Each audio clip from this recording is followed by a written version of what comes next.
लातूरमध्ये मिरचीच्या शेतात ज्या मिरचीच्या झाडाला हिरव्या मिरच्या लागतात तिथे असा काही प्रकार सुरू होता की थेट मुंबईवरून क्राईम ब्रांच पोलीस अधिकाऱ्यांच्या गाड्या आल्या। मिरचीचा प्लॉट पाहून पोलीस हादरले। डोळ्यांवर विश्वास बसत नव्हता। मिरचीच्या शेतात हे असं काही भयावह सुरू असू शकतं हे कल्पनेपलीकडचं होतं। तिथे नेमकं काय चाललेलं? पोलिसांनी त्या शेताच्या मालकाला घरातून का उचललं? त्यांनी काय केलेलं? सविस्तर पाहू। लातूर जिल्ह्यातलं कोंडी नावाचं गाव, शांत साधं गाव। सगळीकडे सगळ्या शेतात सगळेजण जातात। दुपारी गावात अगदी शांतता। त्या दिवशी पण असंच झालं होतं। ऊन तापलं होतं। गावातल्या रस्त्यावर फारसं कोणी नव्हतं, पण दुपारी अचानक काही गाड्या गावात शिरल्या। त्यात पोलिसांचे गणवेश दिसले आणि काही जण साध्या कपड्यात होते। त्यांची नजर गावाच्या टोकाकडच्या शेतावर होती। गावकऱ्यांना काहीच समजत नव्हतं। कोणाचं शेत आहे असा प्रश्न लोक विचारत होते। कुणीतरी म्हणालं, ते प्रेमदास पांडुरंग पवार यांचं शेत आहे, त्यांनी मिरचीची लागवड केली आहे म्हणे। सगळं ठीक चाललं होतं, पण काहीतरी वेगळं होतं त्या शेतात।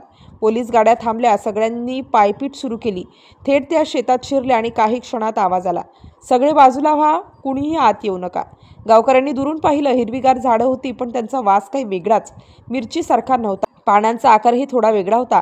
पोलिसांनी एक झाड तोडलं, हातात घेतलं आणि क्षणातच सगळ्यांना समजलं हे मिरचीचं नाही, भलतंच भयानक झाड आहे। पोलिसांनी लगेच संपूर्ण परिसर बंद केला। शेताभोवती नाकेबंदी लावली। एक एक झाड मोजायला सुरुवात झाली आणि आकडा वाढत गेला। 1 क्विंटल, 2 क्विंटल, शेवटी आकडा थांबला 3.5 क्विंटलवर। 53,80,650 रुपयांचा माल। सगळे थक्क। हे प्रेमदासच्या शेतातलं आहे का खरंच, असा प्रश्न सगळ्यांच्याच डोक्यात। त्याचवेळी गावातील पोलिसांची गाडी एका घरासमोर थांबली। तोच घर, प्रेमदास पांडुरंग पवार यांचं। तो घरात बसला होता निवांत, पण बाहेरच्या आवाजानं त्याचं लक्ष गेलं। दार ठोठावलं गेलं। पोलीस आहेत, दार उघडा। त्याला काही कळायच्या आतच त्याला ताब्यात घेण्यात आलं। घरातून थेट गाडीत बसवलं आणि गावभर कुजबूज सुरू झाली। मिरचीच्या नावाखाली एवढं मोठं काम चाललं होतं।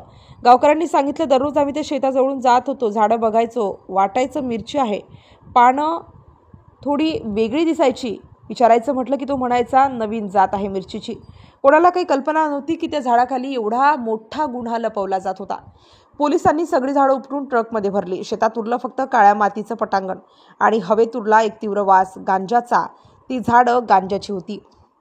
रेणापूर पोलीस ठाण्यात गुन्हा दाखल झाला। तपासाची जबाबदारी सहाय्यक पोलीस निरीक्षक नंदलाल चौधरी आणि अभिजित थोरात यांच्याकडे देण्यात आली। संपूर्ण गावात अजूनही चर्चा सुरू आहे। मिरचीच्या नावाखाली गांजाचं शेत उभं राहिलं।